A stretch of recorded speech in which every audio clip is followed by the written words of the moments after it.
জাহান্নাম কি এটা একটা হাদিস দিয়ে বোঝাচ্ছি।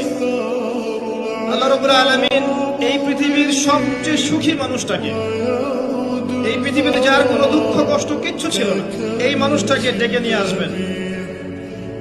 ডেকে নিয়ে এসে জাহান্নামে ঢুকাবেন এক মুহূর্ত সময়ের জন্য, ধরেন 1 সেকেন্ড বা 1 ন্যানো সেকেন্ড।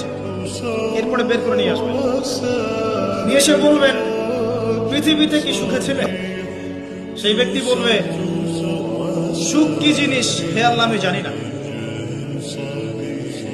আমি কি বুঝাতে পারছি ভাই? সুখ কি জিনিস আমি জানি না।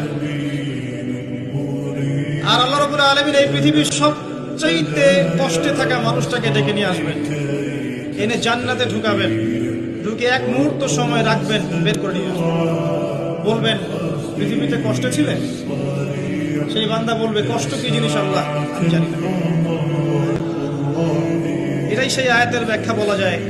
আল্লাহ পাক বলেছেন কুল্লু নাফসিন যায়িকাতুল মাউত, প্রত্যেকটা নফস বা আত্মা মৃত্যুর স্বাদ গ্রহণ করবে।